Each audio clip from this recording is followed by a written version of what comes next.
some degree of logic. They don't have to be based on our reasoning and perspectives. They just have to not be completely crazy, unfortunately. I could say things like that, and then people even take that too far. That's the thing about life. It's subjective, a lot of things. And unfortunately, it's up to each individual to figure out what that subjectivity means to them.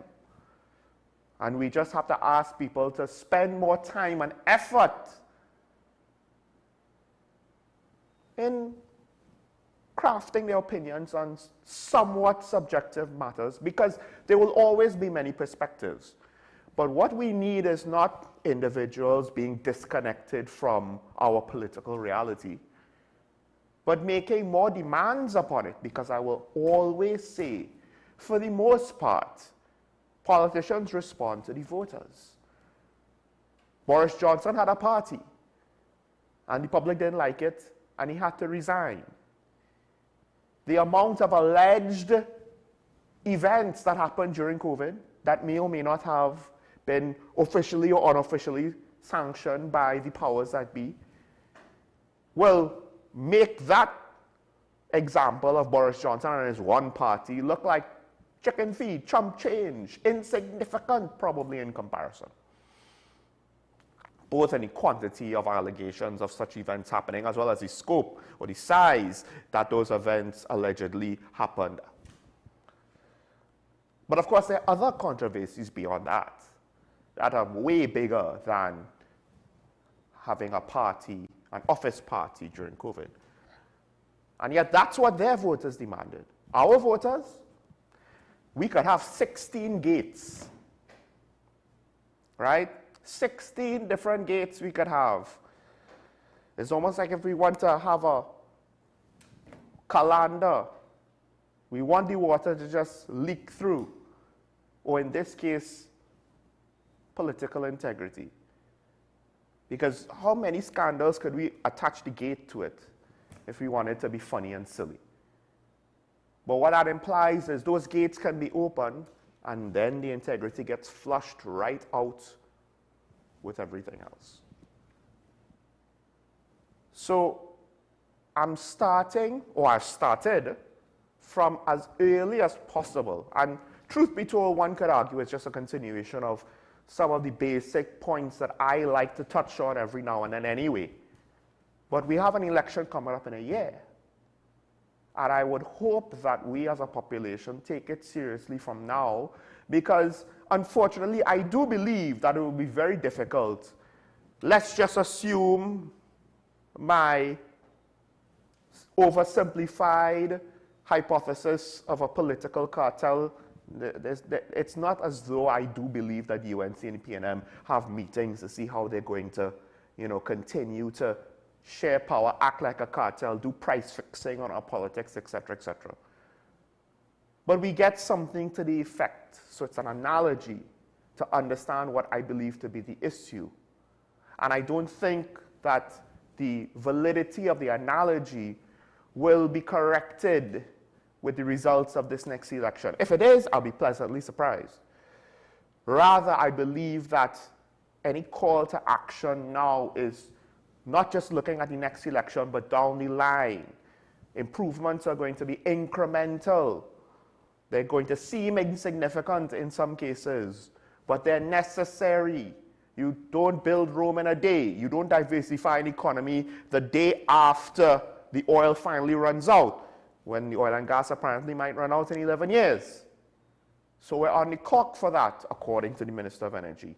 And with regards to politics, it's very simple. You're always on the clock. If you want good government, you can't just sit back and hope that it happens. No pun intended. You actually have to do something about it, or resign yourself to your fate. Now, with that said, let's kick off today's daily review.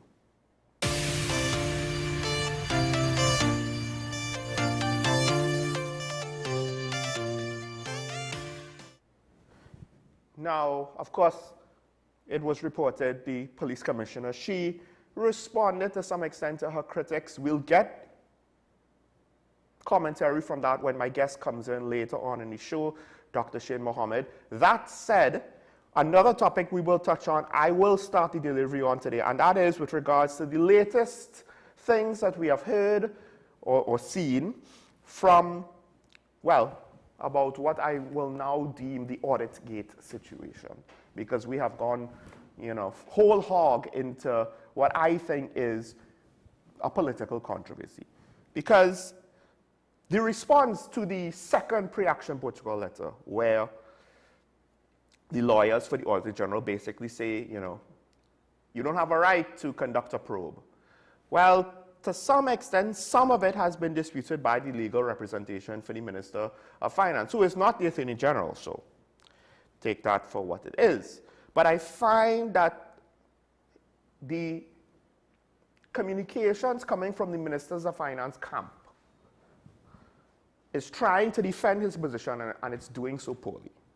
Because, first of all, the Auditor General is not making a statement of fact with regards to the difference of opinion between her and the Minister of Finance, or rather with regards to the disputed figure, if it's an underrepresentation, overrepresentation, what the motivations are, or et cetera, of how this dispute came about. All she's saying is, I have two figures, and I have no justification for the bigger figure. I have nothing to balance my books on with regards to this increase in revenue that both the Minister of Finance as well as his partner in crime, at least up until today, the Attorney General, claims to be, as a statement of fact, an underrepresentation of revenue, right? Now, to some extent, Minister Imbert's lawyers also continue on with that train of argument. And the thing about it is, when you're saying, well, this is what it is, we are looking into an underrepresentation of revenue. It is, as Karen Neshishera said yesterday, essentially, to some extent, you're drawing a conclusion that is prejudicing the probe. That's number one. Number two, and one of the reasons why I find this defense is poor, with regards to the criticisms leveled against the probe, what was the Minister of Finance justification? Well, it's an internal probe. And his lawyer's response, while disputing or trying to dispute the fact that this is not an action engaged to remove the Auditor General, this is not a tribunal, fact of the matter is, to some extent, I don't necessarily think that the pre-action protocol letter was saying that it was a tribunal to remove the Auditor General. What the letter was stating was, that's the only thing that could be called upon to investigate the Auditor General. Now, one could dispute that there's no room for the government to look into these matters, but the problem is, she's auditing your financials. You are disagreeing with her audits. And I do believe at least one of the reports with regards to what the lawyer for Minister Imbit said includes something to the effect where this lawyer acknowledges that the minister received said report. And then the minister himself apparently has gone on to say that, okay, they're not going to pursue legal action because his lawyer is basically trying to defend her client's position from the second pre-action protocol letter sent by the Auditor General's lawyers. And the minister said, okay, we're not going to go into legal action. But he's awaiting a special report apparently from the Auditor General, and he is looking to submit Ramdas's audit report in Parliament at the next sitting of the House closest to the 30-day deadline from the date of receipt of it. Well, one of my questions is, to some extent, he received it on the 24th, he had a session on the 26th, and the point I was trying to make, maybe I wasn't clear yesterday, he asked for an extension for the Auditor General to compile the report. There is nothing about asking for an extension that allows him to potentially send the report back and force her to continue working on the report. There's nothing there, from what I understand, I may be wrong, that compels her from having to reconsider the report.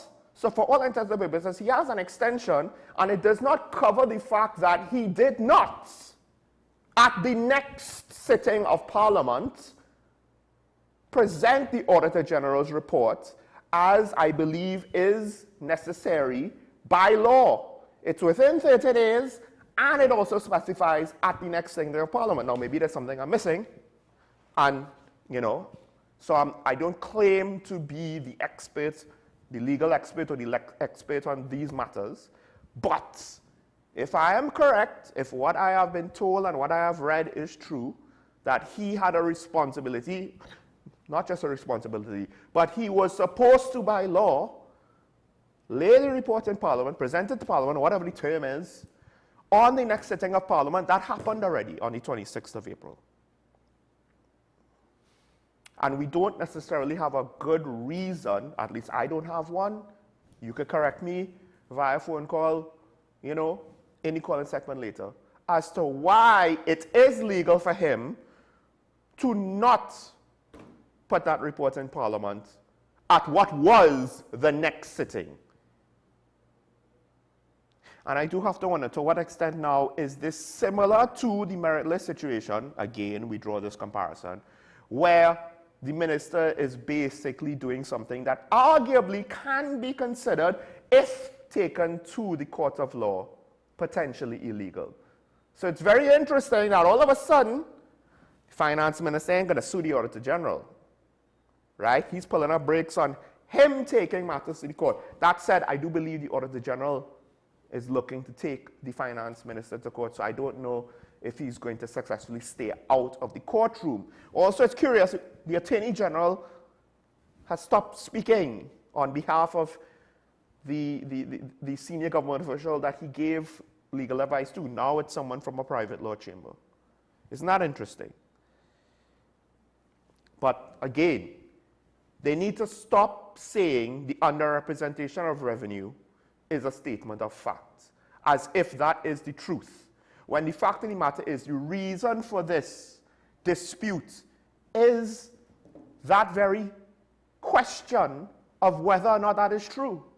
Because the Auditor General, the person who is supposed to be the check on the minister, is saying, whoa, whoa, whoa, I could not find enough documentation sufficient to the standards of my profession to say that this situation is what the minister says it is.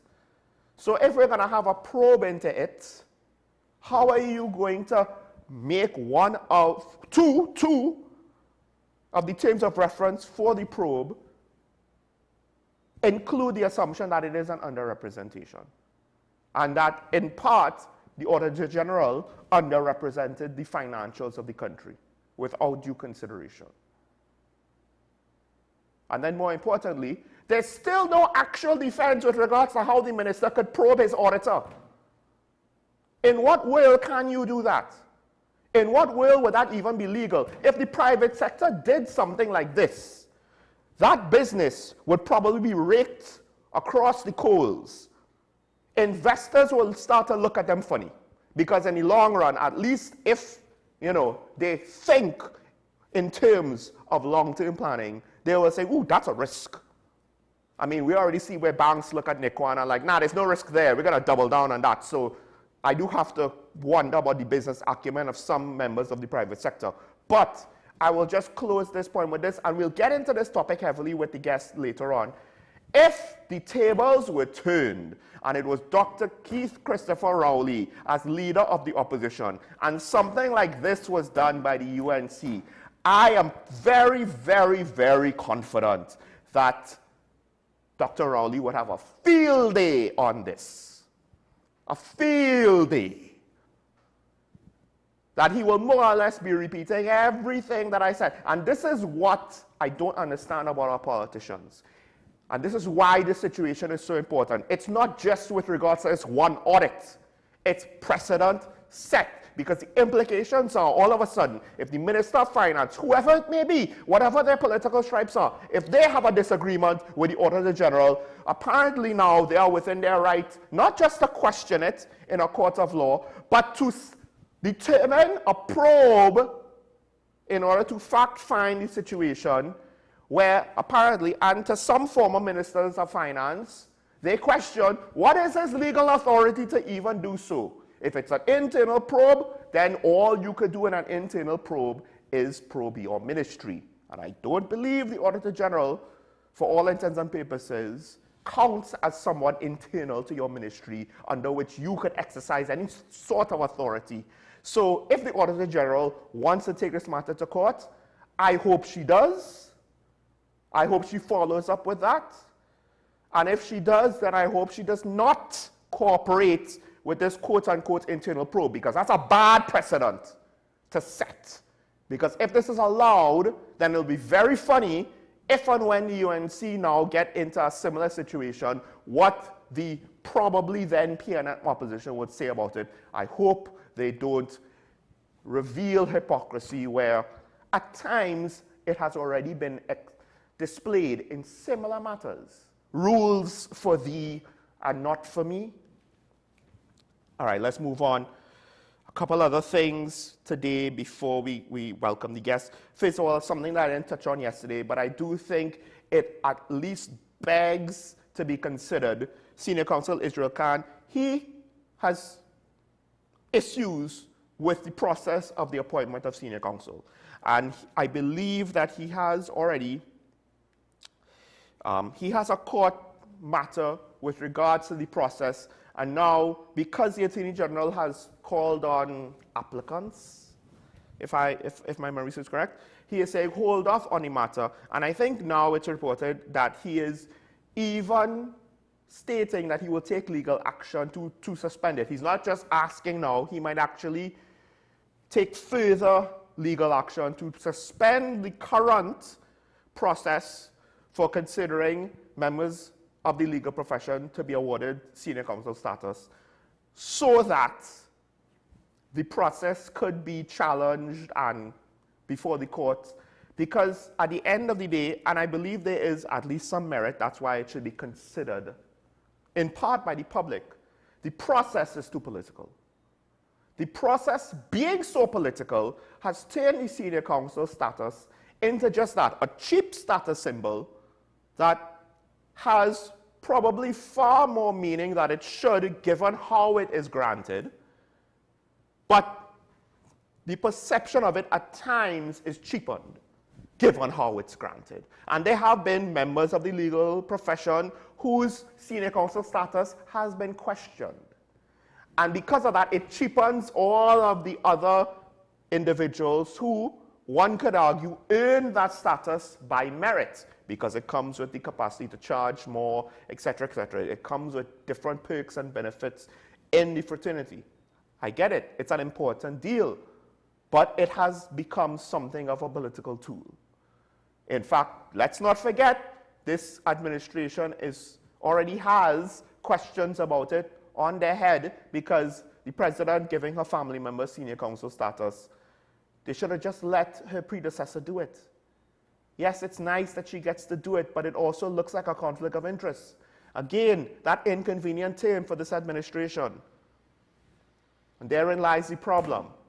One could argue a lot of the appointments of senior counsel, there's some degree of conflict of interest, particularly when herself appointed herself. Let's not forget that, but I'll leave that there. Again, it begs the question. It's not just one party potentially or allegedly doing it, it's both parties. Maybe we should reconsider it so that some respectability into the title could be, reintroduced. It should be a respectable title, but I think it has been cheapened by politics. Moving on, in Tobago, 1 dead, 3 wounded in a drive-by shooting. 9 murders so far for the year, over double. This time last year it was 4 murders. So it might seem small, but relatively speaking, this is probably the escalation of violence. And apparently this drive-by shooting occurred not too far away from the murder of one of the last 2 victims. So this could be basically retaliation or continuation of that specific motivation for violence. And that's concerning. That is concerning. One of the reasons why we kind of was able to just ignore crime and violent crime in the past is it was gangsters killing gangsters. And to some extent, the international community, our visitors, were somewhat insulated from violent crime. And more now, the risks of that, or the risk of that breaking down, of that insulation, is readily apparent, not only by the fact that we've had victims of shootings of foreign visitors, but now the sister isle, which was to some degree this unofficial sanctuary from gun violence for the most part, is slowly but surely potentially being corrupted. And listen, it's not as though we went from less than 100 meters a year to 600 meters a year in one shot. It incrementally went up. And this might be slow moving towards that direction. But the point is, unless you have a crystal ball, to me it looks like we're going in a direction where the murder rate in Tobago is going to become unacceptable. And why wait until it's a problem before we actually try to do anything about it? Next, moving quick. I find this interesting. A soldier of the Defense Force, it's not specified that he's a member of the regiment, but his rank Lance Corporal, I assume it could be a guard maybe. I'm not entirely sure what ranking structure they use, if it's more like a naval structure, or if it's more like a Air Force Army structure. But anyway, a Lance Corporal of the TNT Defense Force, he was apprehended because he was caught apparently on film, on video, at the airport. He did this in the airport, where one would assume members of national security will be aware that there are cameras everywhere because it's an airport, right? He was caught picking up a cell phone that was left to charge. I don't know to what degree it was left unattended, from a charging port, while in uniform, and then proceeding to leave the airport in a Defense Force vehicle, I believe. So, all things considered, first of all, I guess you could say kudos for the police for pursuing this matter as quickly as they did, of finding a suspect. And one of the things I'm left baffled, why does a Defense Force soldier think, you know, I'm in uniform, I'm in the public, I'm not even behind closed doors because this is a public charging station, but apparently he may have gotten away with it. Nobody would have been any wiser. He just scooped up the phone and left. And he's doing this in uniform. It's so blatant. And this is someone who is part of the national security apparatus. So I will commend the police for potentially getting to the bottom of this. He is innocent until proven guilty. That's the standard, by the way. But at the same time, the implications, I don't like this. I don't like this. I already question what is the point of most of the Defense Force. Not all, not all. So it is what it is. All right, let's take a break. When we come back, we will get further into the politics. To some extent, we had the legal analysis. Yes, she was a former Minister of Finance, but also a legal scholar. At times, she speaks from either one of those hats. But now we're going to go deeper into the political bacchanal, maybe, or the political science, as if there might be some political science behind this. We'll get to that with Dr. Shane Mohammed next. Stay tuned.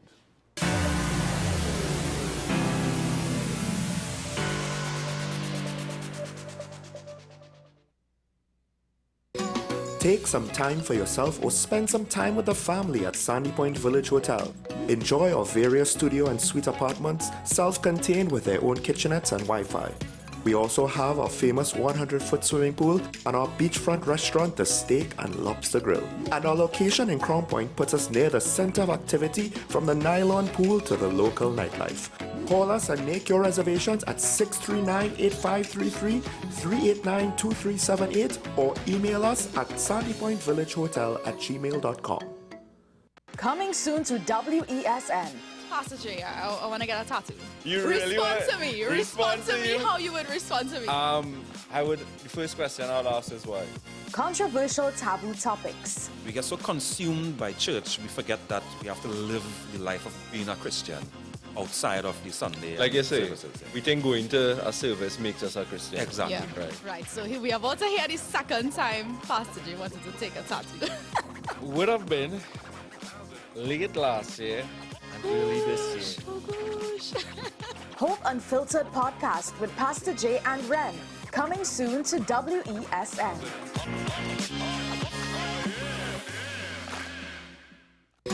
Take some time for yourself or spend some time with the family at Sandy Point Village Hotel. Enjoy our various studio and suite apartments, self-contained with their own kitchenettes and Wi-Fi. We also have our famous 100-foot swimming pool and our beachfront restaurant, the Steak and Lobster Grill. And our location in Crown Point puts us near the center of activity from the nylon pool to the local nightlife. Call us and make your reservations at 639-8533, 389-2378 or email us at sandypointvillagehotel@gmail.com. FanZone, your reliable, authentic supplier, has just gotten better. You can now visit our website www.fanzonett.com for your authentic wear and collectibles. The only place where you can use both your Visa debit and credit cards. Visit our website fanzonett.com to make your purchase today. This is Face of Sports, WESN Content Capital. How you felt about the kiss on the lip? That's the business. I'm nothing to do with that. I find that was distasteful. The national senior team, whether you like it or not, that is the model for all other teams to follow.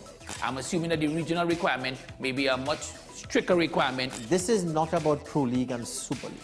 This is a league run by the Normalization Committee that I'm responsible for.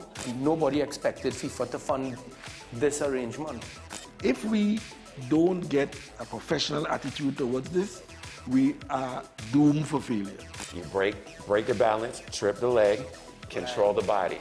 They ain't gonna stand put forever. Why you want the Chiefs to lose so? Why you want the Chiefs to lose so? They already have two. Lamar don't Why? have. You're jealous because you know the Chiefs getting closer to the Patriots. Let's go to the last part. No, let's go to the last part.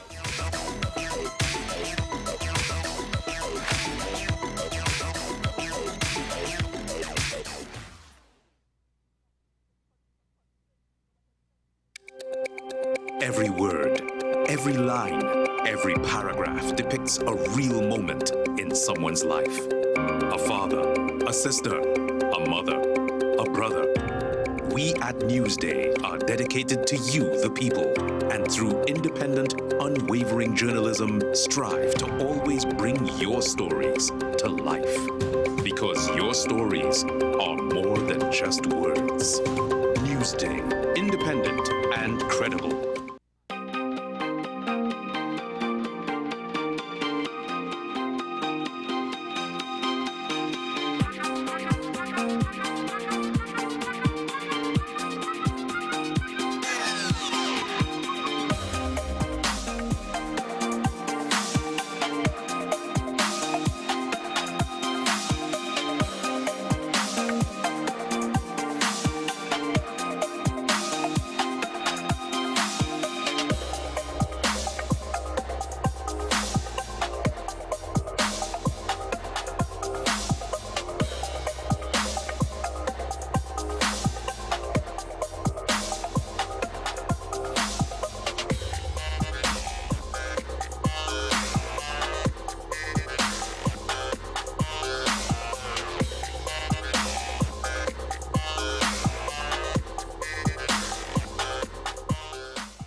Welcome back to Talk About, ladies and gentlemen, and I am joined for the first time ever in studio, geopolitical analyst Dr. Shane Mohammed, who has made the trek all the way north because I believe these topics, they're so nuanced. We're going to have some degree of back and forth, so it's good to have it in person.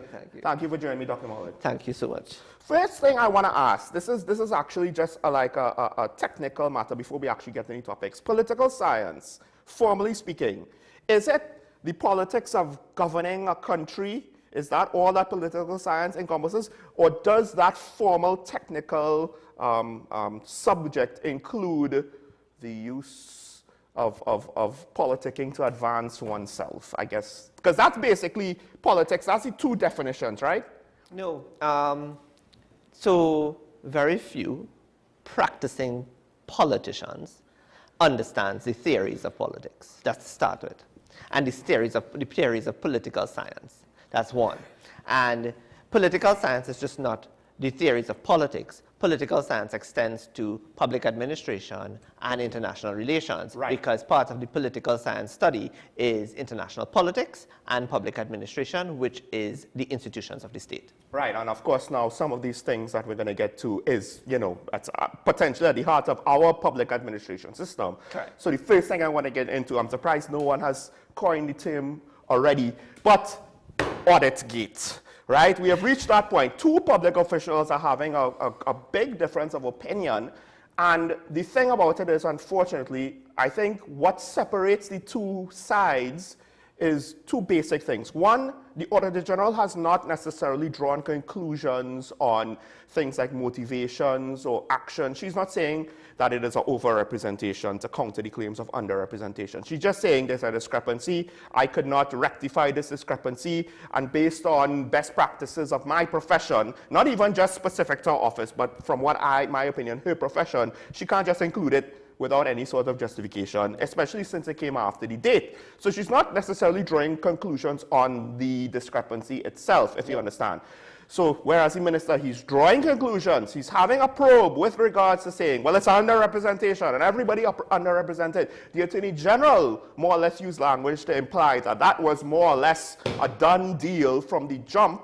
Now their lawyers are doing so. And then on top of that, there have been moves done by the Minister of Finance with regards to the probe, with regards to not laying it in Parliament at the next sitting of Parliament from after he received the report. That one could argue, legally speaking, what is he on solid ground with some of these decisions? Because publicly, I don't think anybody outside of his camp has supported these decisions in any way.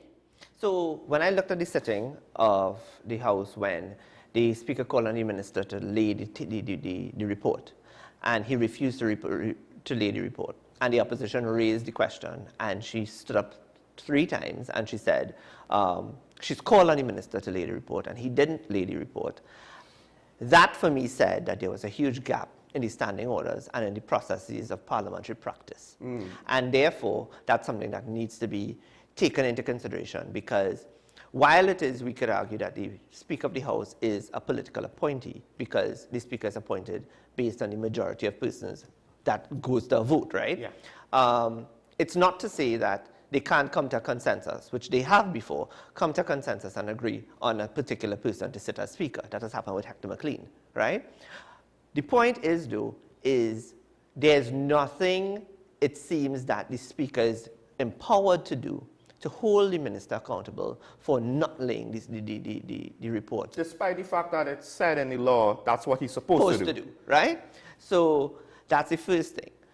We also have to take into consideration that the Auditor General is embedded in the Constitution of the Republic of Trinidad and Tobago. Section 116 and 117 applies, right? And speaks very clearly as to there shall be an Auditor General for the Republic of Trinidad and Tobago to audit the public accounts of Trinidad and Tobago. That person is appointed by the President of the Republic of Trinidad and Tobago on advice of the Prime Minister and the Leader of the Opposition. So it's not a government-only thing. Right. Right?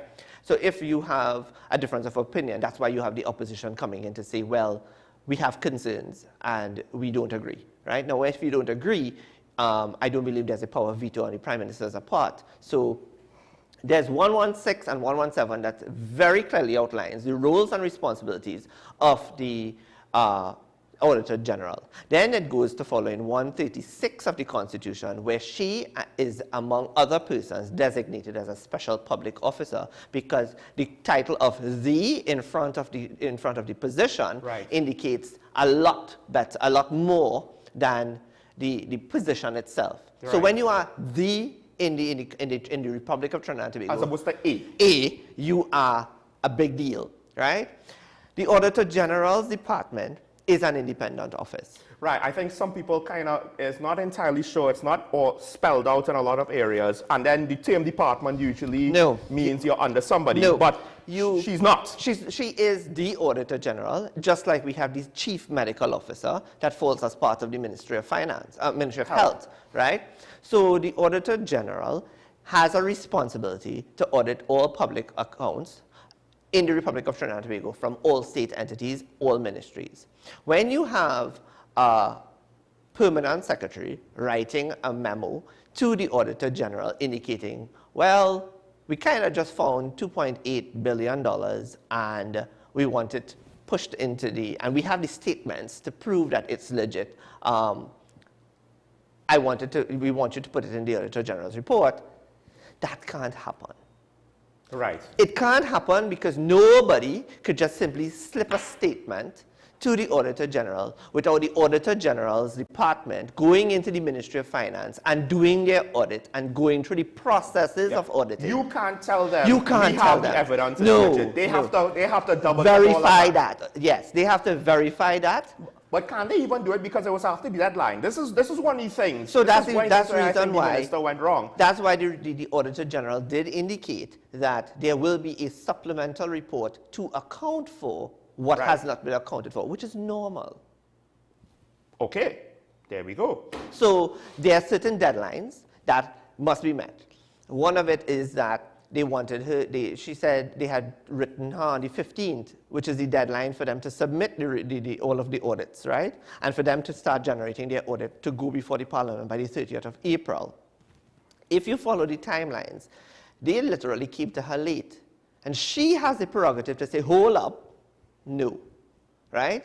But we have a minister who is now, there's something in public administration called, and the greater public would not know this, so there's something called the dichotomy of public administration. And what the dichotomy of public administration is the separation between the political and the administrative. Yes.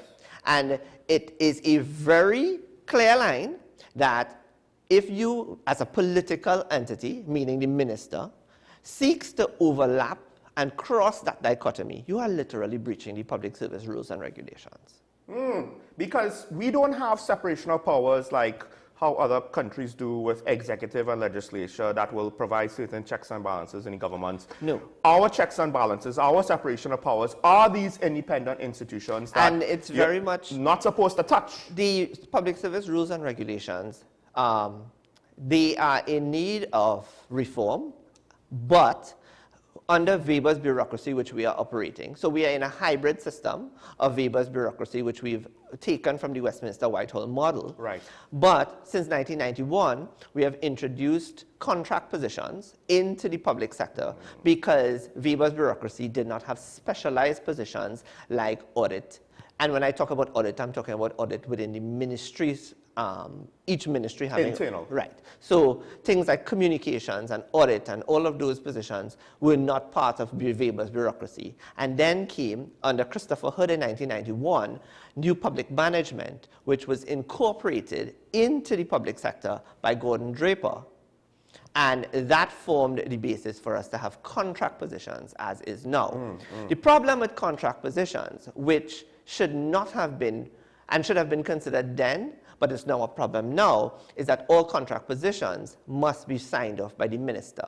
And that is a breach of the dichotomy of public administration. And therefore, no minister should have the authority to sign off on who's appointed to a contract position or not. They should, under a new system, maybe have the ability to make a recommendation to the PS, but that is all it should go. All of those signing off of those positions, for us to have a free and fair and transparent and accountable, unpolarized public sector, especially at the contract level, should be vested in a permanent secretary. Because for the most part, one of the issues is those contracts are designed in some cases to be up when elections are up. And it's all political. Right? And it's all political, which means that they're used as tools to... Stuck. Yeah, remove the previous person's people, and to some extent you could somewhat understand that, except some of these positions are not supposed to be political to begin with. It's one thing if I don't want the same secretary that the last guy had, but the next thing if I want to populate my entire ministry with my own people.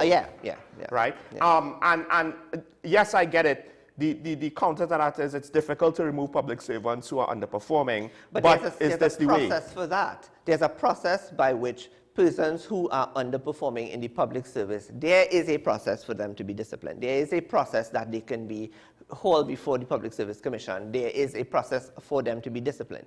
So regardless of what people may think, there is a process. And I don't think the country knows this, but it is the people who are accounting officers, as in the persons at the higher level of the ministry, the deputy permanent secretary and the permanent secretary, especially permanent secretary, they have very strict rules to abide by.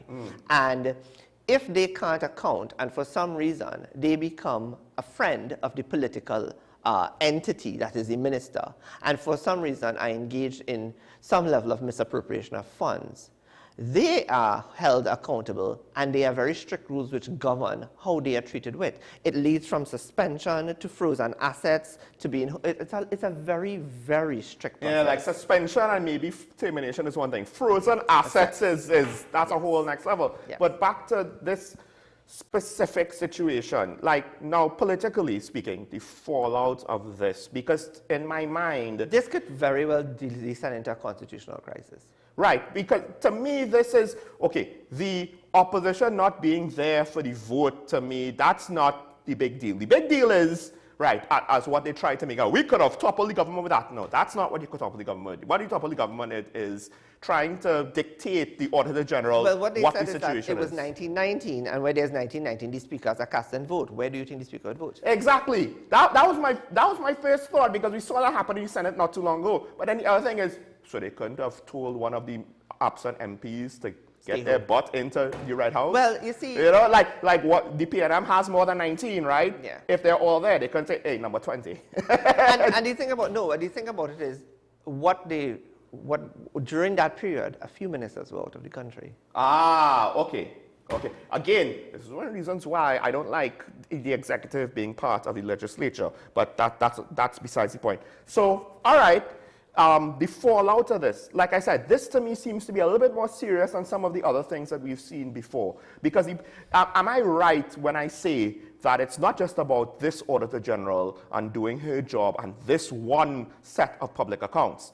The precedent said here, if some of these things are allowed, if this probe, this internal probe that somehow is allowed to include the Auditor General and the Central Bank to some degree, as part of its probe. This is bad precedence moving forward. And I argued a few moments ago, if Dr. Keith Rowley was the opposition leader, he would be making hay out of the government, his political opponents doing something like this. Then you have a scenario where, let's just go with a hypothetical scenario. A minister like Winston Dukran, who's Minister of Finance, right, he would understand very clearly that this is not his remit, and he would not bully or force the hand of an Auditor General to say, well, look, we have $2.8 billion. Now, if any administration, whether it was UNC, whether it's an NAR, anything opposed to the PNM, if it was another administration putting forward like, hey, we just found $2.8 billion, but the other part of it is we can't account for $1 billion in expenditure. It's almost like the minister doesn't even want to acknowledge that. And that's where the Auditor General has to play a critical role. Now, you gaining, right, $2.8 billion in revenue is one thing, and I need to see where that revenue came from, and I need to understand how come you all didn't pick up on it. And she's within her right, because that's what her office allows for, right? But then there's a part that nobody's paying attention to. There's $1 billion that cannot be accounted for in an expenditure. That gets even more critical, because now she has to go back in there and say, well, we need to go all the way back to trace it. Because from very early on, that's part of her claim was that it was $3 billion plus that was not accounted for. The minister, again, it's very interesting what he does not say, what he does not even refer to, right? He just said the 2.6 or 2 point whatever million dollar underrepresentation that can, according to him, be accounted for. And again, he did say that he was not part of this process, and yet somehow he is acting as though he was an authority that was there in the room first party to everything.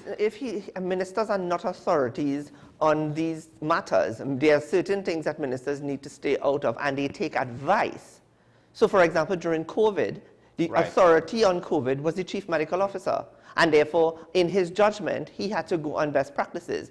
And regardless of what a minister of health said, he couldn't go against it. He couldn't go and do his own thing. Right? But even that was a struggle, because clearly the ministers that make up this administration, I mean, no apologies for saying this, There are certain ministers that simply don't understand their role and function, and they don't understand that dichotomy. I would argue that that's all politicians, because just look at Tobago. I think you got to see some of the benefits and some of the downfalls of having people without experience. And I'm not saying that it's all bad, but we saw some of the bad. I mean, if we have time to get into that later. In the Tobago space, the one good thing that is present in the Tobago space in terms of just because we're talking about public administration, right? Assistant Secretary Sitika Williams-O is a expert in public administration, right? And therefore she's there to really and truly set everybody in a direction to say, you can't step out of line here. This is up where your line is drawn. Don't cross it. And that's why it's important that she's present. Now, you have to understand there must be somebody and some advisor that understands the system of public administration, and someone who has advanced political science knowledge and understanding. Mrs. Prasad doesn't believe in political science. She believes in law.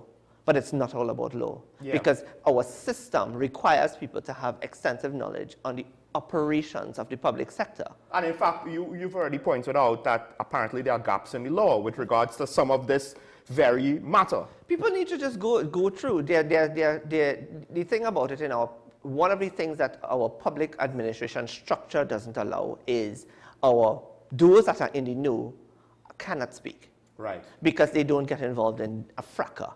Politics, right? They don't. Right. They have to stay independent. It's the irony of the situation. They have to stay independent, right? But there would be people who would be whispering, check section this, check section that, check section the other. And this lady would know what her protection is. But clearly, who has an LLM, right? Who has several letters behind him, including a master's in law, of all people, should have gone and listened and read the Constitution. I find it interesting that so far every lawyer that speaks on behalf of the minister and the minister himself, I do wonder. I'm not saying that, I don't like to attribute things to some great conspiracy and evil agenda, but then if we just assume that to not be the case, right, and try to be reasonable, I'm left baffled by some of the utterances. The Attorney General repeated himself like 3 or 4 times with a non-defense. Mrs. Prasad-Bissessar is also within her right, because the question is, you don't have the authority to appoint an investigating committee to investigate something that cannot be investigated because she has to do her job. That's the other irony of the situation. Basically, he's disagreeing with how she's doing her job in a manner that apparently is going against how she's supposed to be doing her job. He's not saying, well, you're doing your job bad and this is how, and oh, yes, we could see it. She is doing her job bad. No. She's literally doing her job. It seems as though she has to do these things. And he's saying, no, I don't agree with it. And that's the problem. It's an audit. And again, the precedent of, well, all of a sudden, the people who are being audited could make great hay about their disagreement with regards to the auditor. That's not how these things are supposed to go. Go into section 116 and 117. It clearly defines the role and responsibility of the lady, the office holder, and it clearly states what the job is about, and it clearly stipulates what, and if you go into the rules and regulations of the public sector, it even extends more. Now, I have to ask, is it that perhaps politicians are just too accustomed to finding the loopholes? Because I think the merit list was a similar situation. It doesn't say that you're going to be punished if you withdraw the list. It just doesn't say that you can withdraw the list either. There's this one big other gray area again, which I guess was no one has the capacity to do anything about it. We are operating in a 1976 constitution in the second decade of the 21st century. And well, technically third? Yeah. And we as a society need to understand that we need more progressive thinkers at the helm of our politics, and we can't be doing business as usual, because look around the region, everybody's flourishing and we are regressing. And I make no apologies for making that statement. Yeah, is it that, because I find it very curious, it seems as though politicians do not consider what they do sets things in, sets precedents that if the tables were turned, they might want to disagree with. And it's one of the things that confuses me is like, don't you know that if you argue for this thing, the opposition, if they ever get into power, could do the very same thing. Then what you're going to say, because you set the precedent. Because then what we do, and all we're doing is we're on a revolving door. And because they did this, we can do that. So we are creating precedents for illegalities. And breaches of the system and institutions. I mean, I guess now, I'll close out this part of the segment at least. Hopefully we could continue because there's another topic at least, or if not two. But we have a situation where two senior public officials basically have different versions of events, right? Now, usually this does not happen. No, but you have the one that is protected by the Constitution in the public sector institution, right, and then the one who has a political term in office. But my point is, in this instance, he cannot set a political agenda. The role of a minister in political science is to set the agenda and inform the administration, meaning the ministry's administration, PS, etc., of what the policies and the political, what the plan of the cabinet is, and what the political plans for the ministry going forward is. You can't get into telling a public officer how to do their job. The thing is, because this is one of the few times where we have direct contradicting claims, right? So usually when it gets to this level, the implication is somebody's lying, right? And it's not a staffer who's lying. One of the two senior people are lying. And I guess one of the things that I want to ask is, what kind of fallout can we see from this? Well, once I could say this: if the Auditor General wins in the court, the right thing for the Minister of Finance to do is resign. Now the thing is, notice that also it seems that every now and then he kind of pulls back from the situation. He didn't want to mention the other billion that the Auditor General, and now he's saying we're not going to court, right? Because he'll lose. You're going to lose because you are infringing on the roles and responsibility of a public officer, and you're trying to direct a public officer to do something you want her to do when the process that is set down for her to follow doesn't allow for you to direct her. So I guess when the Attorney General says that the Auditor General had bad legal advice, what would you say to that? He probably had bad legal advice because he's also a piss-poor politician. Well, that's the irony, right? But he's a piss-poor politician. One would assume he would be a good lawyer, and yet... One would assume he's a good lawyer. All right, we have to take a break. Hopefully, Dr. Bmobile will be able to stay with us because, you know, there's this whole Commissioner of Police situation that I wanted to discuss with him as well. Didn't expect to take up all the time just on the Auditor General situation, but I have to tell you how big it is, folks. But news on the hour is next. When we return, we'll continue the conversation. Stay tuned.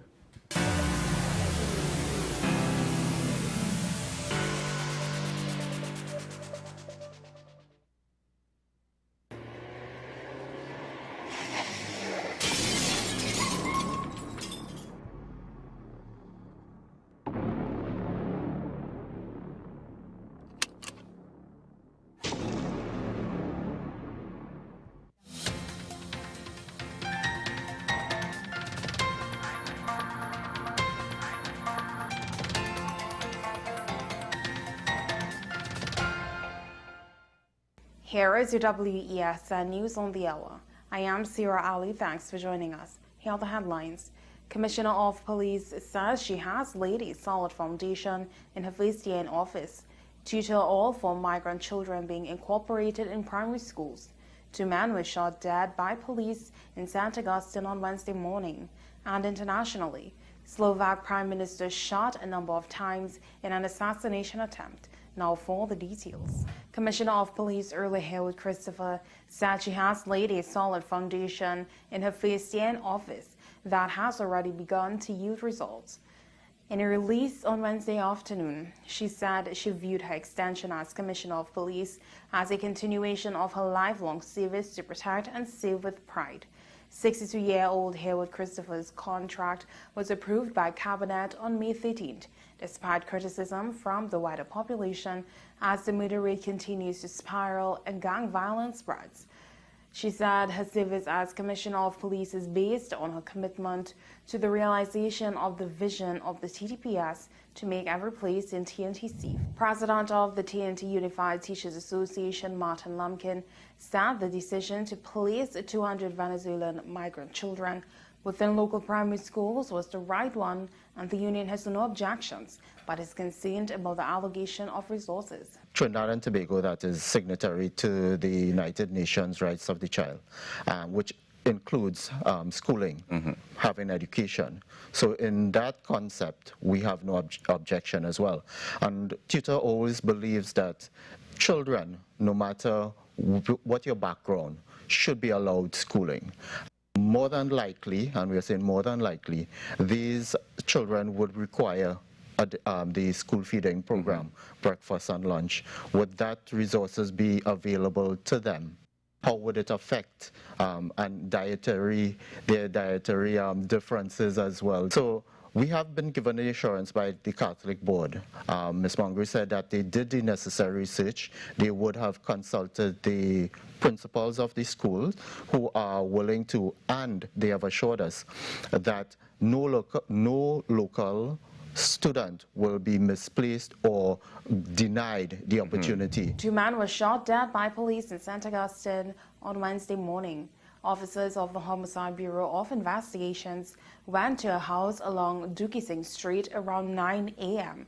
to arrest a suspect who was wanted in connection with a double murder on December 30, 2023. Reports state that on their arrival, there was a small chase and a violent encounter between the officers and the suspect, resulting in one suspect and another man, who remains unidentified at the stage, was fatally wounded. A gun, drugs, and ammunition were recovered on the scene as crime scene unit officers processed the scene.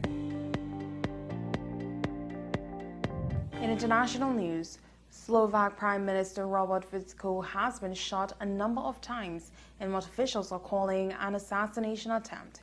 He is in a life-threatening condition, according to an update on his official social media account. Local reports say Fico was hit in the stomach, arm, and leg. A witness tells BBC she heard 3 shots. His alleged assailant has been detained by police. Well, that's City News on the hour on WESN. I am Sira Ali. Thank you for watching.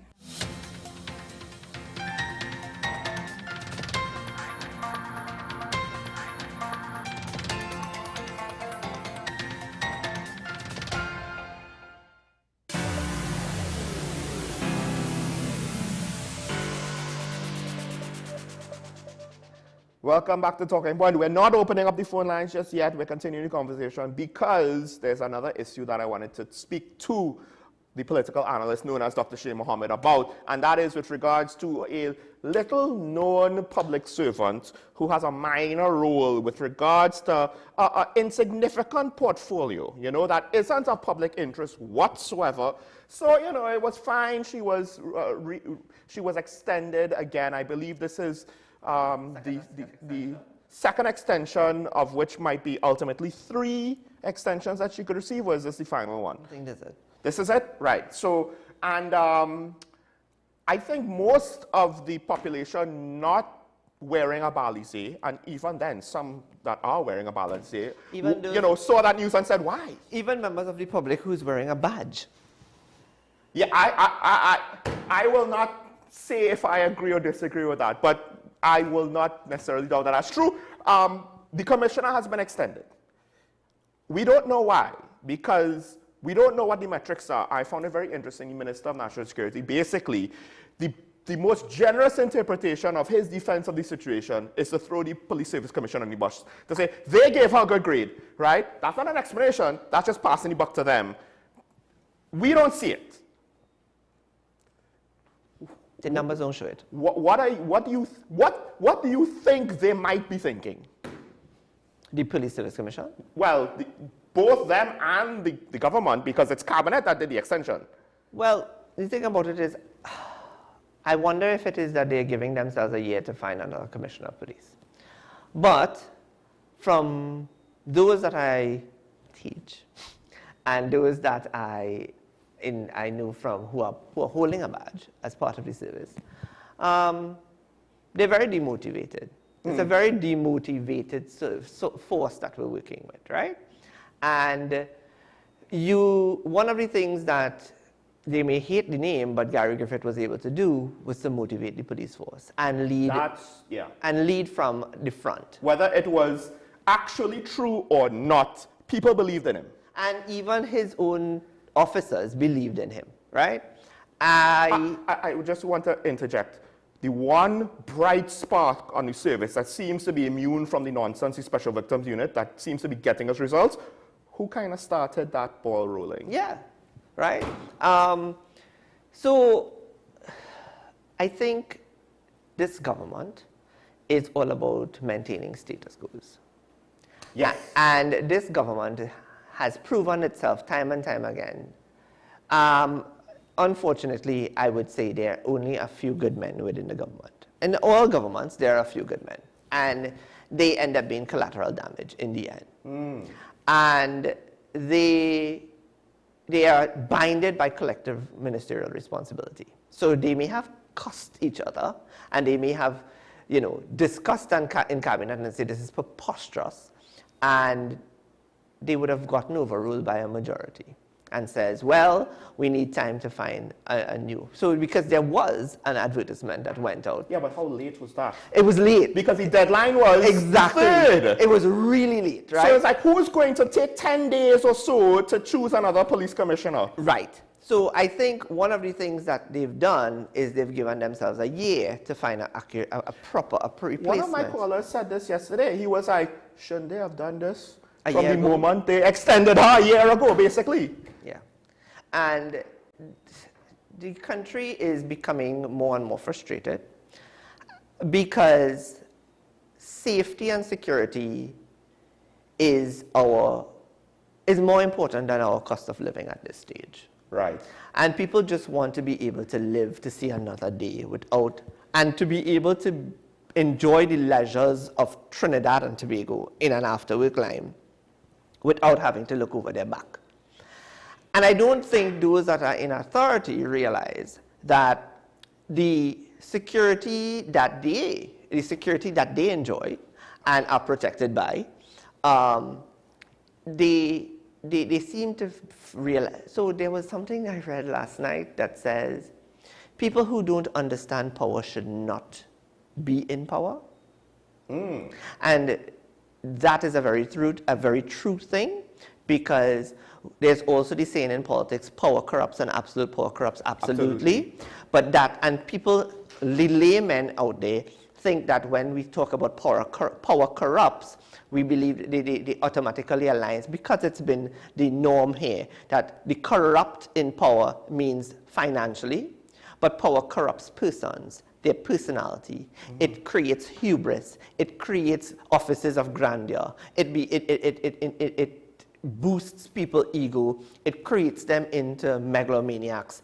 We've seen that. Yes. Right? And we've seen it. Would you argue we have new politicians, young ones even now, who are megalomaniacs? Tobago or Trinidad, yes. right? That they're just like, hold on, you already reached that advanced stage in the first few years of your career. What's going on? Correct. So those persons are very disconnected from the realities of the society.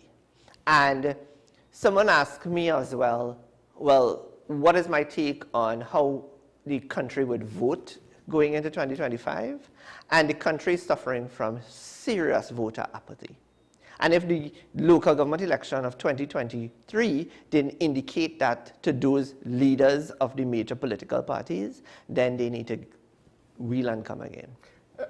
Now, with this situation specifically with the Commissioner of Police, is it that, because again, you could wonder, if you needed time to make a decision, why didn't you start the process sooner? I do wonder, to some extent, it's difficult for a government to admit, oh, well, maybe we shouldn't have picked earlier. After they just said, well, the last substantive Commissioner of Police was the greatest mistake we've ever made, right? All right, let's assume that to be true. I would have appreciated you would have had the guts to say, and we made another mistake. Because it's not as though you're telling us anything new. It's not a revelation to say, this is not really working, right? 8% detection rate. There's no way to spin that, oh, murders were reduced by 28. out of 605. That's such an accomplishment. The worst thing that I think has faced this commissioner of police is the fact that gangs were able to set up their own CCTV network to monitor the police. You think that's the worst? I think her administrative background, and she has such a fiasco with promotions, might actually be the worst. Let's not even go down the route of her administrative, because the lady is literally one that runs away from the media, and the lady just has no connection with the people themselves, and she is behaving as though she is the commissioner of police, so she is of a higher authority than everybody else. But Stephen Williams said a very important, a very technical thing, and you have to read between the lines. I'm not a fan of Stephen Williams. He's incompetence extraordinaire. But he said that she now has a full complement of deputies that will give her support. I could only allude that he's saying that the deputies are more competent than the head. Well, I do believe one of the deputies was the senior officer that went to Barbados. Yes. So I am like, I don't know, you know. I've heard good things about one particular deputy. Okay. And from her own peers, and I'm saying her, obviously, because there's only one female deputy right now. Really? Because that's the one that, from what I understand, went to Barbados with that whole Brent Thomas thing? I heard it's a male. Oh, it's a male, so it might not be her. Oh, okay. And she comes pretty much, from what I'm hearing, like the person who can have gotten the job done. Well, that's unfortunate. I mean, it's to me, I think it seems as though, you know, once you get into any rank higher than senior superintendent, you start to become allergic to actual, promoted. Yeah, you get promoted, right? Well, the ones that could do good work, apparently, they don't seem to go past that point, right? But with regards to the elections, I want to now touch on it, because you were going there, and that's where it all comes down to, right? You have a party with the PNM where, when we started talking point, there were bad things to say about the government, there were good things to say about the government. It wasn't all bad all the time. And then all of a sudden, outside of a few bright spots, you know, Amory Brown does something good here. Don't call any names. You know why? Because they'll get thrown on the bus. Anyway, outside of a few bright spots, not Amory Brown. We're not stopping on him or any other minister who that's doing well, right? That actually engages with the public, tries to give some degree of accountability and transparency, whether or not, you know, we agree with them or not. Don't speak about the bright and the competent and the accessible and no, don't talk about those. I mean, I'll take the ones who are just doing a good job on average, right? Like an average level, right? And that's the thing. That's few and far between. You understand that we now settle for average? B's. Well, technically speaking, what we're settling for is below average, I would argue. Like what should be the average. But anyway, outside of that, it's all bad news all the time. So Talking Point has had another position that the opposition is unelectable. Whether or not, whatever the dissidents' or intentions and motivations are, what they're saying, we technically can't disagree with it, because then we'll be hypocrites. That's what we believe. Except it's all bad news all the time for the last couple of years. And it seems as though the bad news gets bigger and more impressive in how much it confuses, at least me, right, with some of these decisions. It looks as though now, I really don't know how this election is going to go. Let's see how June 15th goes first. And let's see what the UNC presents. That's the internal. The UNC internal election. Well, the political leader is not up for... And the political leader is not up because she's legitimately not up. Right, yes, she's legitimately not up. But my point is, the only name that really matters to our voting public is the political leader. We don't really consider the merits of people outside of that. If the political leadership and the people who are running the show within the UNC are smart, then they would be engaging in persons who have positive and who are seen in the public's eye as credible within the UNC framework, and bringing them into the national executive of the UNC so that the UNC can put forward a very strong and competent group of persons rather than just a set of people. Quoting Ramona Ramdale said today, there's a word she used, but a bunch of dunce. Yeah, but I'm fairly certain you and I will have the same...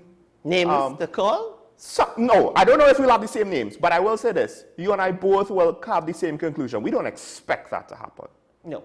Most of those individuals who at least do better with regards to political debates, with regards to actually being members of the opposition to hold the government to account, they tend to be pushed to the side at times, right? Although same thing for the government, right? Two of the names that I might have called, or at least one of them, is one of the dissenters. So which one? Let's not say names now. Let's not say names. Not necessarily my top name, but let's not say. You know. I don't have any top names inside. Okay. I don't. It's all question marks for you. Oh, hell yeah. Because you see, the thing about it is, this is going to, I mean, they mean well, strategy is bad. Yes, that's a good point. That's a good point. Because if you could point me to anything that resembles a strategy from the opposition, and even the five meant really well, strategy was poor. Yeah, I could agree with that too. Because at the end of the day, it might do more harm than good, and it might not achieve what they want to achieve.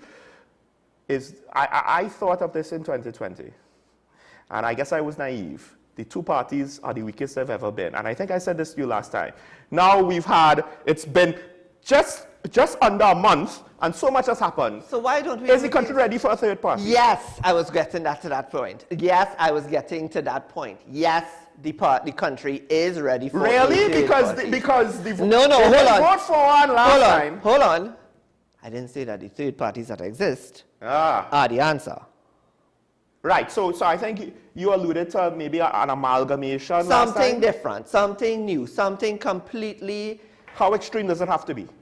And can we get something new in time for this general? Because I don't think we can. A great man said, a day in politics is like a lifetime. We have 18 months to a general election. A lot can happen. Yeah, but the apathy of the voters. That will change.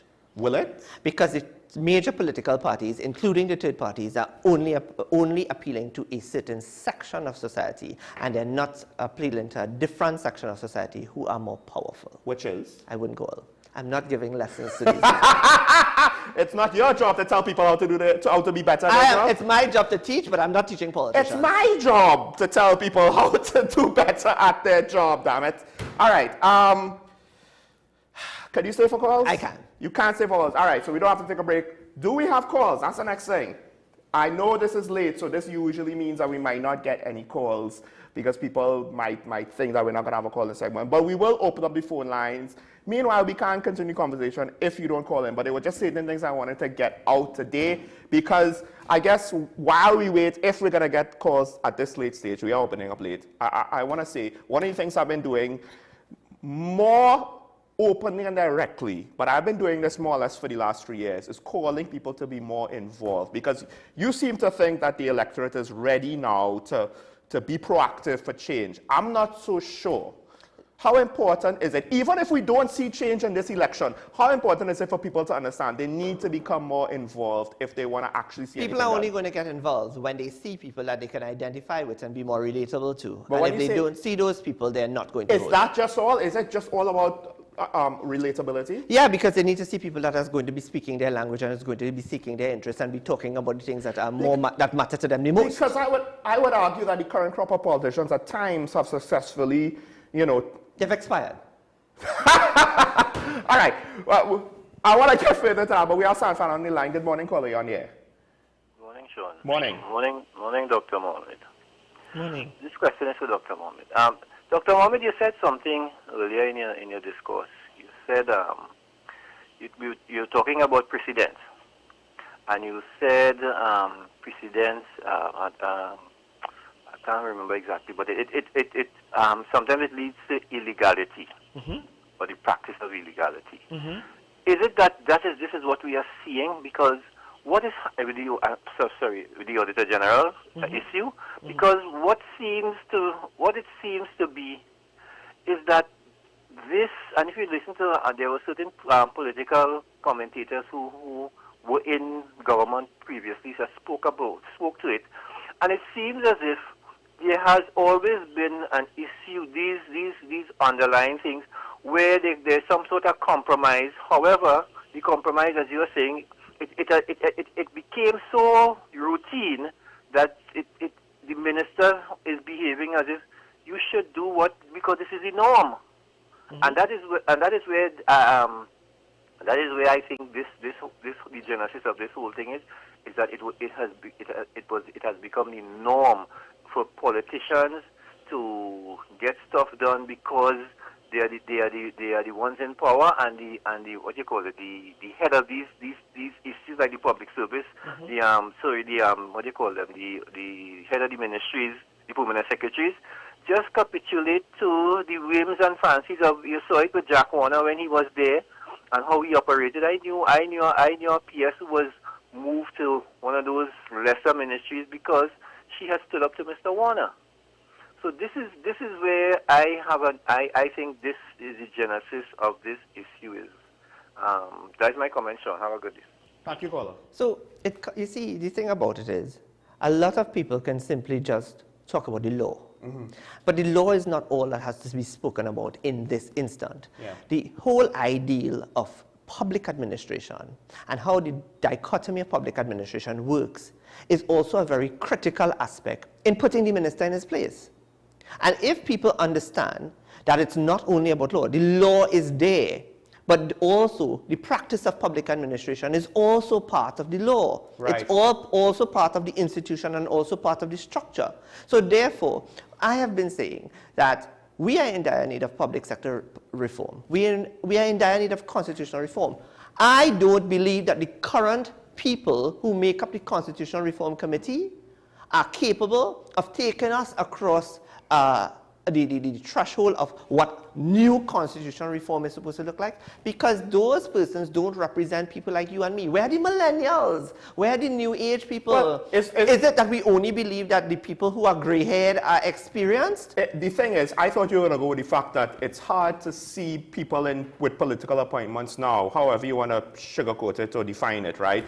Being impartial or objective. Agreed. It's hard. And to me, that's the litmus test. I don't even need someone to represent me. I need someone that I could be confident to be objective, and it's really hard right now. Now, we do have Claxon in the line. Good morning, caller. You're on the air, please. Go ahead. Go ahead, caller. You're on the air.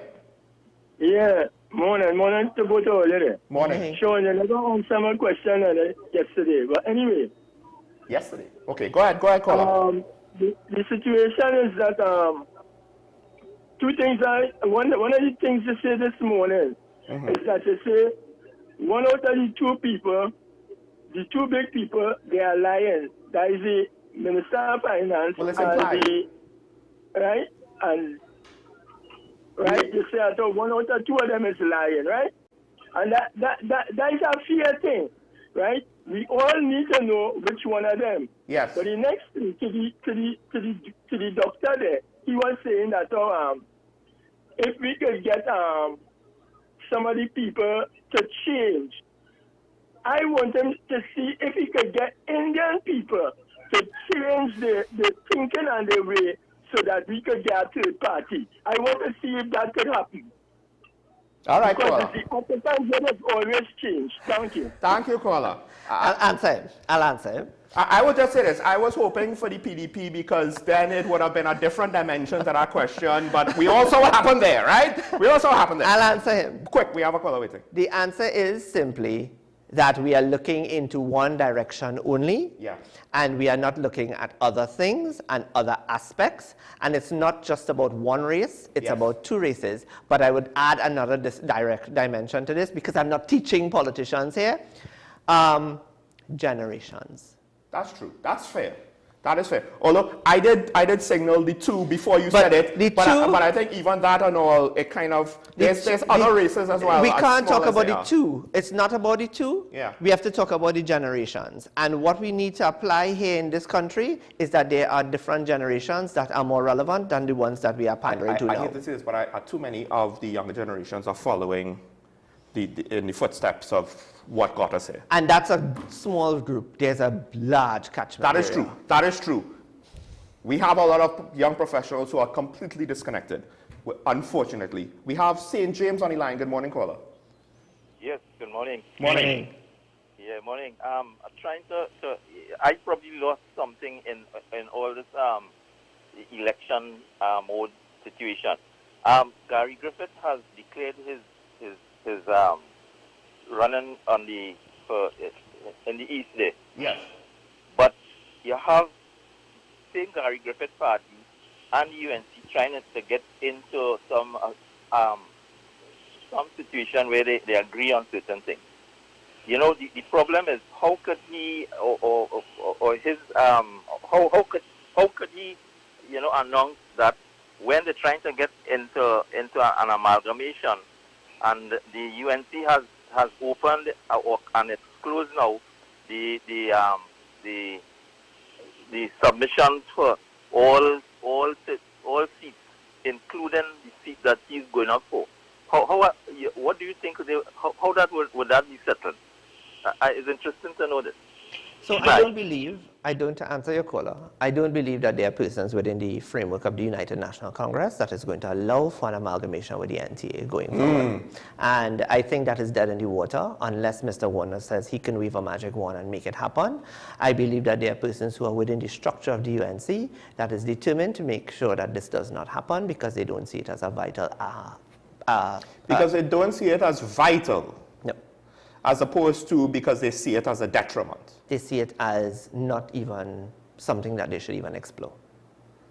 I mean, to be fair, on one hand, the NTA basically is Gary Griffith and people that most of the public doesn't know. Quite frankly, I'm getting fed up. As a political scientist, I'm getting quite fed up between this squabbling between two grown men called Gary Griffith and Philip Alexander. It is disgusting. Well, I had Gary Griffith not too long ago, and he seemed to be ready to move on, but one of the interesting things about Mr. Griffith is he can, and I said this to him in the interview, there are times when he could appear great, he could communicate well, he seems objective and balanced and patient. How did he receive that? And then there are times when, you know, he looks like he's sinking down back in line with the rest of the pack, and he actually took it well.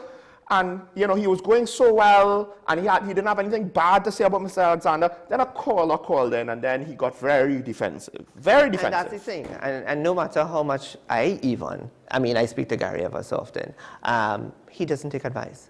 And that's something that politicians must be able to do. And if they're not willing to take advice from people who are experts in the field, because they call us political scientists armchair politicians, but the fact of the matter is we understand both the practice and the theory of politics. Right. I mean, that's the thing. I guess to some extent they understand all the loopholes and all of the backroom deals and all the tactics to win local elections. Right? But I assume you and I are looking at not just Trinidad and Tobago, but the principles, the ideals. I look at a lot of foreign media and a lot of different situations with regards to how did politics unfold, because it's legit interesting, but also you learn more because there's so much more different variables and results to then draw from as opposed to just our limited bandwidth. There's a lot available out there if the right persons were to arise and the right grouping of people were to arise to take the country forward. And I think with the appropriate grouping and coming together of persons, it can make a difference. We have someone on the line. Good morning, caller. You're on the air. All right, thank you. Go ahead, caller. Hello? Yes, go ahead. You're on the air. Yeah, thank you very much. Good morning to Sean. Morning, morning. Good morning to your special guest, Dr. Mohammed. Good morning. Yeah, I think as far as the opposition politics is concerned, I think there must be an accommodation with other parties. The opposition, the UNC, would have to go into a coalition because history shows that, but except on one occasion in 2001, I believe, 2000, sorry, Mr. Pandey alone, when he was head of the UNC, defeated the PNM because Mr. Pandey was able, the election results was 1916-1, and Mr. Pandey, leading the UNC by itself, was able to capture the San Fernando West seat. It will be interesting because, take for example, where I have to vote in St. Joseph. If there's a three-way fight between the NTA because Mr. Gary Griffith has declared his intention to fight the St. Joseph seat, St. Joseph is normally regarded as a marginal seat, and if there's a three-way fight between the NTA, the PNM, and the UNC, well, it would work for the PNM. But there must be some sort of accommodation, particularly in the marginal seats. they will have to come to some compromise, because I understand the prospective candidate for the UNC is Anil Roberts. But the long and short of it, if there's a three-way fight in St. Joseph, and I'm just using St. Joseph as one yardstick, because I vote in St. Joseph constituency. If there's not some sort of compromise between the NTA and the UNC, and the UNC needs all the marginal seats, as many marginal seats as possible as they could muster, because this will be a crucial election, because when you look at the hardcore PNM seats and the hardcore UNC seats, the loyalties wouldn't shift. So I think the 3 or 4 marginal seats, if we could call them that, they are up for grabs. So there must be an accommodation somehow to be worked out in the marginal seats. Thank you for giving me this opportunity. I'll listen to your response of it. Thank you very much. Thank you. I mean, therein lies the question, right? How much will the NTA, being the other party against the incumbents, steal votes from the UNC? And I mean, this is plain talk bad manners. The NTA is nowhere close to what the COP was in 2007. That's true. Right? And Gary Griffith is no Winston Ducran. And the COP had to take their lumps in an election before they had any position to be part of the partnership afterwards. It's not like the COP didn't make a representation with the UNC at that point in time for them to come to an accommodation of some sort, and it was rejected by Mr. Pandey, one of his greatest faux pas in politics. But the thing about it is, we as a people, all generations of our people, need to realize that something new arose in Tobago called the PDP for a period of time. Yeah.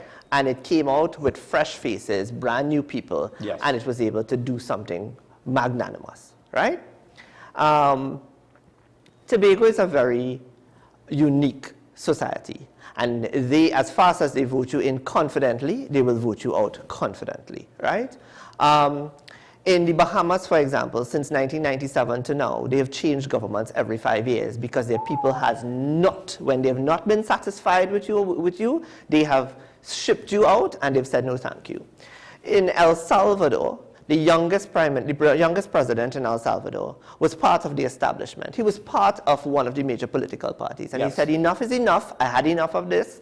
And this is not working. We're not progressing the people. I have ideas that can make this thing turn around. He broke ranks, formed his own party, and went on to win handsomely.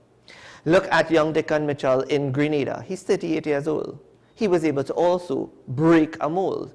So the point is, maybe Trinidad and Tobago needs to stop looking on just looking at, and I guess they're looking at the UNC and the PNM now, and looking at accommodations and trying to, this is what you call a patchwork, trying to create something that will put us in a position to shift away from the... But it's the same ingredients we've used all the time. Same thing, right?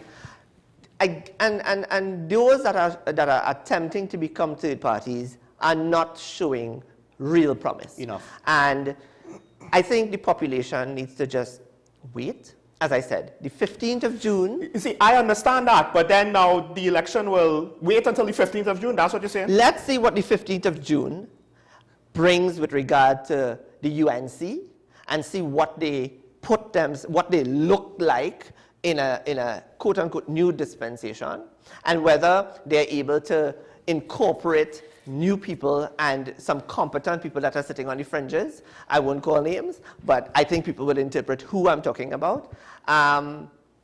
Because and I said this on CNC3, I'll say it here. This is the UNC's last chance to get their house in order. And if they don't get it in order and they descend into mass chaos post the 15th of June, then something will have to happen radically. I mean, the PDP basically replaced whoever was the second party before them. I can't remember. I don't think it was the TOP, was it? It was the TOP. So, and maybe that's how you do it. You don't have a third party. You have a replacement for one of the two parties if you want to see change. But, I mean, with all that you said there, it makes it sound like you're more confident in the UNC than you potentially are. Am I right to say that? No, I'm being hopeful. You're being hopeful, but you're not saying this is going to happen. No. Yes. No way, because the UNC's had a track record of not listening to anybody that lends advice, even from this stage. Do you realize this is common? We said this about the Minister of Finance. We said this about the political leader of the NTA. You do understand. This is all around. This is a common flaw. I've always said that the one thing about Kamala Persad-Vicessa and Keith Rowley is that they're two different sides of the same coin. They just have different approaches. Right. And that's the problem. We're dealing with the lesser of the two evils, or the lesser of the two evils at this stage. So, and Gary's an appendage. Last question, because they're telling us we have to wrap up. We're way over time. But is it that, do we have anybody within the environment who is known, no matter how slightly, to the public, that could be a political leader, a candidate for prime minister, and someone to lead us out of all of the various messes that we found ourselves in economically, with crime, etc., etc.? Do we have anybody like that, or do we need to find somebody? We have somebody both young and old. Okay, so we're not totally hopeless. No. Well, folks, there you have it. There's so much more that could be said, but we will have to bid adieu. We are over time, despite all the negativity, because one could infer that Dr. Muhammad and I have very little hope for the country, but he's still speaking with regards to having hope for some sort of change, and in part what it needs is for all of us to be involved, to not just sit back and say somebody else will deal with it. You know, the government that we complain about all the time somehow will magically fix it. They'll catch up apps and they'll, you know, things will be fine. I don't understand that, and that's why I will continue to say, as I've been saying for weeks and months and maybe now years, we have to get involved. We have to do our part. We have to remember our allegiance to the Republic first. We may not have a show tomorrow because of I might be unable to attend. So if that is true, we will see you next week. But if not, we will see you tomorrow. Bye-bye.